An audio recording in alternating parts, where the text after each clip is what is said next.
Moving ahead, viewers, the Syrian government has announced an immediate nationwide ceasefire with the Kurdish-led Syrian Democratic Forces taking almost full control of the country.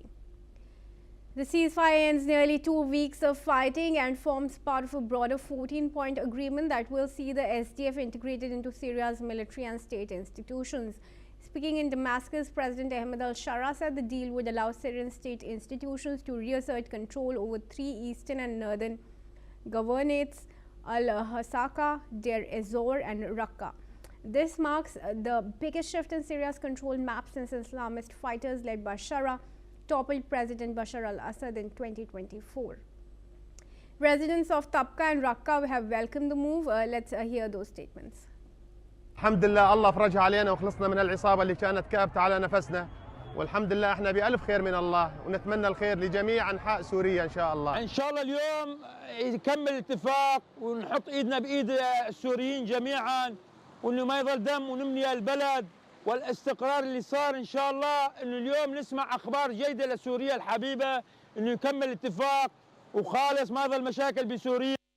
اتفاق جيد جدا ووقف سفك الدماء ووقف شلال الدم ووقف عمليات القتل ودرأ الفتنة الطائفية اللي كانت على وشك أن تقع.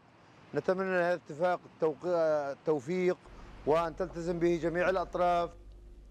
And I now request Jordan to join me back in the discussion here. Jordan Cope is a Middle East affairs expert and he joins us from Germany. Jordan, thanks very much for staying on. Firstly, just after the declaration of the ceasefire, we've seen that 3 Kurds were killed in fighting. So are these celebrations premature?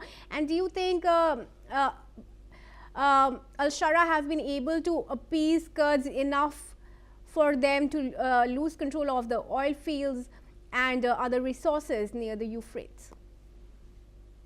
I don't think al-Shara has managed to appease the Kurds, but rather to subject them. Ahmed al-Shara, since assuming the presidency via his own coup in late 2024, early 2025, has effectively tried to assert his power all over Syria and to reintegrate parts of the country whereby minorities were exercising some sort of sense of de facto sovereign self-sovereignty.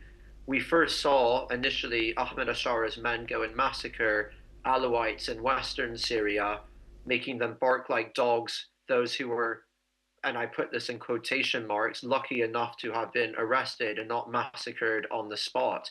Then we saw Ahmed al-Shara's men go into southeastern Syria and massacre hundreds, if not even above 1,000, perhaps even 1,500 members of the Druze community in Sueda, massacring them, pillaging these villages, looting.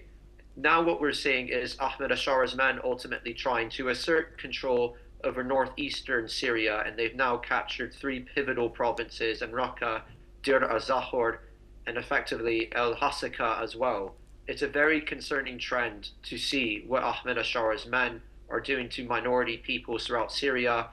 Initially, this operation was supposed to, and I put in quotation marks, clear members of the Syrian Democratic Forces, the Kurds, from Aleppo east of the Euphrates River.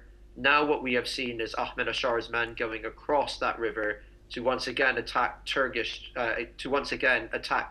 targets, to subject them. And ultimately we've seen women from Kurdish communities being rounded up, oftentimes in military attire, but being rounded up, arrested and deported by Islamists to part of the country where we've yet to learn about their whereabouts. It's a very, very concerning development. We've now seen Ahmed al-Shara's men massacring thousands of minorities throughout Syria, and one can only hope, unrealistically so, however, it's not an optimistic time for the Kurdish people in northeastern Syria, and one can only imagine with terrible anticipation what is yet to await them.